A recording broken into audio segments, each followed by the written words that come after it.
Stéphanie Lamarche-Palmier et je dirige l'agence Hauts-de-France de la Fondation Abbé Pierre.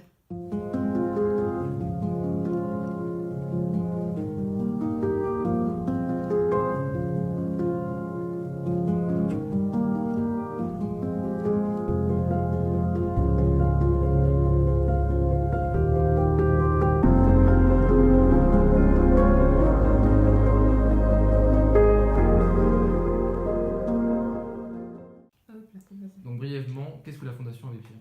La Fondation Abbé Pierre, c'est une organisation du mouvement Emmaüs qui est reconnue d'utilité publique depuis 1992. Son objectif, c'est d'agir pour permettre aux plus démunis d'accéder à un logement décent et à une vie digne. Ok. Donc deuxième question, quels sont pour vous les principaux objectifs de la Fondation Abbé Pierre ? Les principaux objectifs, c'est d'abord de diffuser le savoir, la connaissance, les analyses sur la question des problématiques de mal logement. Donc ça passe par une explication des différentes figures du mal logement. Et au-delà de la critique et de l'analyse, c'est aussi de faire connaître les propositions et les solutions qui peuvent apporter des réponses positives à ce problème de mal logement. Très bien. Alors troisième question, à vos yeux, quels sont les enjeux, quels sont les problèmes les plus importants dans notre société actuelle ? Donc c'est une question plus générale. C'est un peu trop ouvert. Ouais, j'essaie de faire plus général. Bon. Quels sont vraiment... Parce que là, selon les lieux, les heures, je ne vais pas dire la même chose. Pierre, je veux dire, ouais, pour dans le domaine de la Fondation Abbé Pierre. Voilà. Mais aujourd'hui, ce que je pourrais dénoncer en premier, et donc ce que j'ai envie de pouvoir traiter, c'est l'importance du nombre de personnes qui se retrouvent sans domicile. Parce que quand on n'a pas de domicile, c'est souvent impossible de pouvoir ensuite accéder à de la formation ou à un emploi. C'est très difficile de pouvoir rester uni avec sa famille.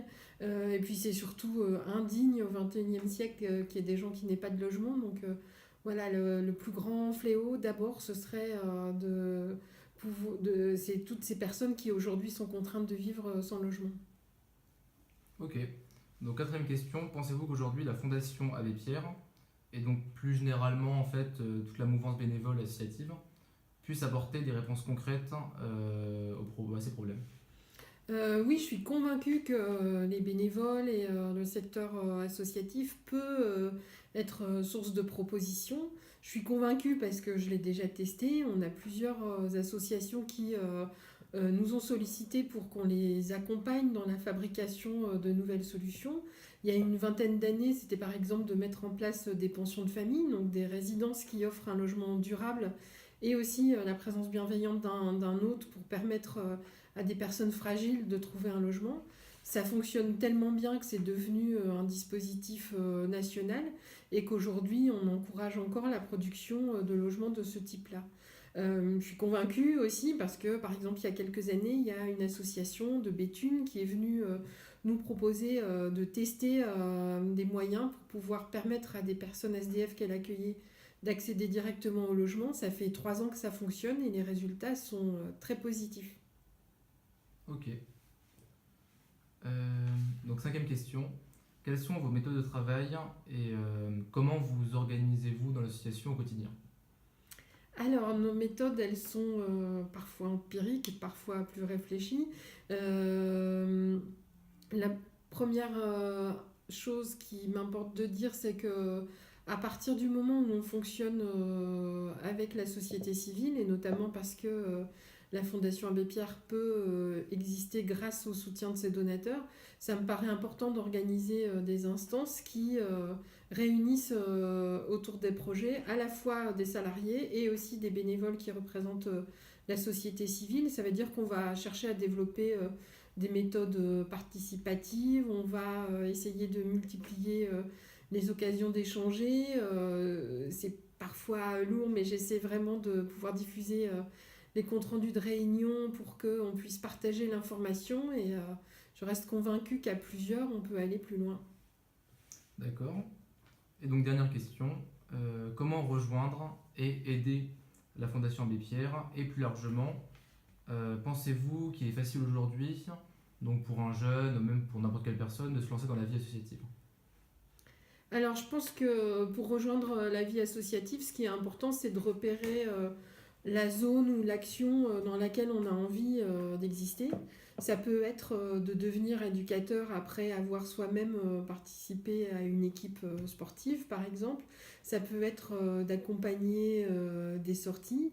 Et donc, la première chose, je pense, pour savoir comment rejoindre la vie associative, c'est d'abord d'identifier ce qui nous intéresse et ce qui nous fait du bien. Ensuite, je pense que c'est important de rejoindre une équipe, donc là aussi de se sentir en adéquation avec les autres personnes. Il y a aussi une part de risque, hein, parce que c'est une façon de découvrir des choses qu'on ne fait pas habituellement. Et donc, il faut avoir le droit de tester, donc rejoindre un groupe, essayer de faire une action et se dire que si ça ne fonctionne pas, ça veut dire que c'est plutôt une autre association qui va nous accueillir. Est-ce que c'est facile de rejoindre la fondation? Ben, ça exige quand même de la disponibilité. Donc non, c'est pas toujours facile de trouver du temps dans sa vie. Ça amène aussi à s'engager sur des combats qui sont pas toujours courts. Donc il faut parfois aussi accepter de répéter, de faire plusieurs fois des efforts pour essayer de faire bouger les choses.